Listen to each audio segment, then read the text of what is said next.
Mee warri akka koo gara itti murteessita sin dhibe viidiyoo kana argitanii wanta itti murteessita sin dhibe mee jirtu koomentii jalatti naa kaa'aa. Viidiyoo kana namatu uffate moo durani kanan beeku wanta kana gooreellaa wanna jedhamu akkasi gooreellaa kan jedhamu saayinsii irratti akka baranne gooreellaadha. Caakkaa keessa jiraata. Amma immoo dhufee inniyyuu ani dursa caakkaa keessa jiraachaa ture. Amma Finfinnee galeen jira. Dur baala nyaadha. Amma immoo firfirii nyaadha Finfinnee keessatti jedhee dubbachaa jira. Mee viidiyoo kana dhaggeeffadha. ሰላም ቤተሰብ የኔ ጌታ እንደዚህ ቢግፉትን አዲስ አበባ ውስጥ ስታዩ ምን ተሰማ? እንኳን ደህና መጣ ወንድሜ። አሁን በመጨረሻ አከበሩኝ። የሀገር ውስጥ ዝነኛ ነኝ። ድሮ ጫካ ነበር የምኖረው። አሁን ቦሌ ነኝ። እውነተኛ ህይወቴ ገና ተጀመረ። ጫካውን እርሱት አልመለስም። የአዲስ አበባ ሴቶች ደስ ይሉኛል። ይቅርታ እጄን አልተጠቀምኩም ግን ቅጠል ነበር የምበላው። አሁን ፍርፍር ነው የምበላው። ፍርፍር ጫካ ውስጥ ሀበሻ ምግብ ቤት ካልከፈተ ያቺ ድሮ አብራችሁ ጥግ ላይ ተቀመጥ የነበረችው ልጅ አሁን የት ሆና ነው? ምን ነካው? እድሉን አባከን ወንድሞቼ። ቲክቶክ ስትመለከቱ ከርማችሁ የደሞዝ ቀን ሲመጣ አትደናገጡ። ሴቶች ለምንድን ነው አንተን የሚወዱት? እኔ ሀብታም ስለሆንኩኝ ነው። ሴቶች ደግሞ ሁሌም ገንዘብ ይወዳሉ። Dhageessanii miti viidiyoo kana kinoo akkuma dubbate ani dursa caakkaa keessa jiraachaa ture. Caakkaa keessa jiraachaa baala nyaadha. Amma immoo Finfinnee galeetinii isa baala nyaadhu san dhiisee firfirii nyaachaa jira. የአዲስ አበባ ሴቶች ምን በጣም ይወዱኛል ምናምን ጀዴ ድበርቶኒ አዲስ አበባትስ ባዬ ነጃለቱ ጀዴ ካንም ቢጉዋን ሳነቲማ Nageenyi waaqayyoo isiniif haa baay'atu. Hordoftootaf jaalatamtoota maatii chaanaala kootii akkam fayyaa jirtu nagaa kootii galanni waaqayyoof haa ta'u. Isinis baga fayyaa taatan baga yeroo kana keessa isiniin jechaa warroonni maatii chaanaala kanaaf haarawaa taatan laayikii gochuu hin dagatinaa viidiyoo kana isiniin jira. Maaliif jennaan laayikiin keessan akka nama bira ga'ee wanta kana akka deebii argadhu na fayyada waan ta'eef kanaaf laayikii gochuu hin dagatinaa isiniin jira. Akkasuma immoo viidiyoo irratti argitanii jirtu jechuudha. Viidiyoo gabaabaa sana argitanii jirtu. Viidiyoo suni akkuma viidiyoo irratti dhaggeeffattanii namichi suni anan beeku wanta goreellaa jedhamu gurraacha wanti goreellaa jedhamu caakkaa keessa akka jiraatutti hin beekam. Garuu inni sirra deebi'ee maayidhee dursa ani caakkaa keessa jiraadha. Amma garuu Finfinnee galeen jira. Dursa baala faan nyaachan jira. Amma garuu firfirii nyaadha Finfinnee keessa galeen jira. Baay'ee tokko das nama jedha Finfinneeni. Dubartoota Finfinneetis immoo baay'ee tokko jaaladha jedhee dubbate jechuudha. Ana wanti ifa naaf hin ta'in jechuudha.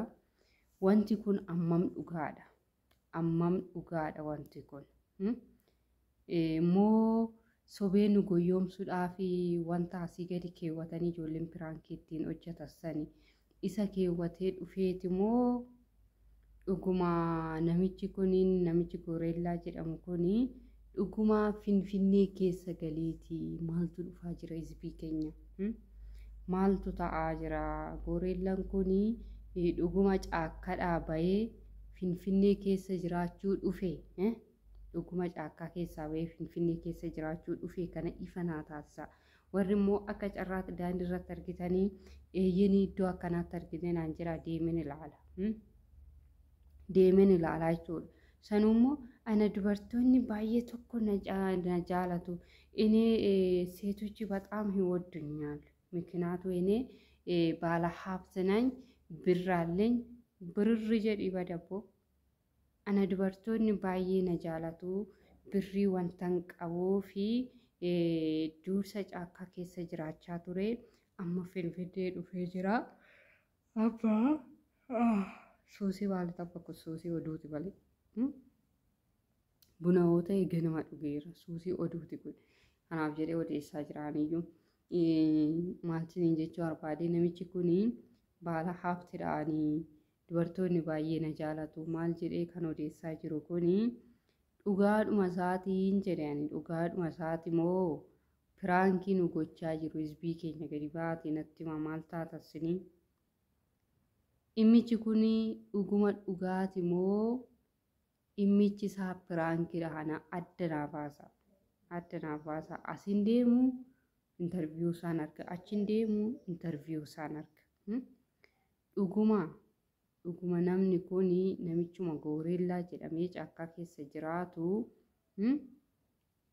isa baala nyaatu santu amma firfirii nyaachuu eegalee dhufe moo carqii san uffatanii piraankii nu gochaa jiru ara ta'u inni nu ribbat injiraanna nu dhiisaara hizbii keenya nu dhiisa jireenyiyyuu asiifachi nama jaanjissee jira sin immoo asii jaldeessa fakkaattanii qamalee fakkaattanii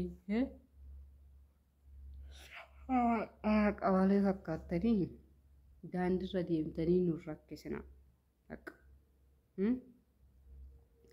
yoo dhuguma dhugaa ta'ee wanta dhugaa jiru lafa nuu kaatii itti deemnaa jechuudha kanaaf jennaani namichi gooreellaa jedhamu kun dhuguma isaati gooreelladha moo namumatu uffata rifeensa qabu kana uffatee dhufe arras bolu sanaaf gaaffidhaa jechuudha eessaa dhufe inni eessaa dhufeeti ana dubartoonni hundiyyuu na jaalatu sababbiin isaanii qarshiin qabaa ani qarshiin qabaa abbaa qabeenyaa waan ta'eef dubartoonni hundi na jaalatu jedhee miidiyaa irratti bahee odeessaa jira ara ta'u maaltu dhufaa jira maaltu dhufaa jiraan jedhe dubbiin kunis immoo ammam dhugaadha sila miidiyaan olii gadi oofaa jira ammam dhugaadha wanti kun ifanaaf waasaa ammas borusanii amman deebisaa argadhutti callisee hin taa'u jechuudha namichi gurraachi kuni ana darati isaa akkasitti afuufee jechuudha ana dubartoonni na jaalatu birrii wanta hin qabuu fi akkam silaa dubartii maaltu jaalata amma dubartiin yeroo ammaa birrii qabdi malee isa birrii qabdu hin barbaaddu dubartiin yeroo ammaa birrii qabdi seegalee kun wanta ta'ee jiruu fi dubbiin kuni dhuguma gooreellaatu finfinnee keessa galee moo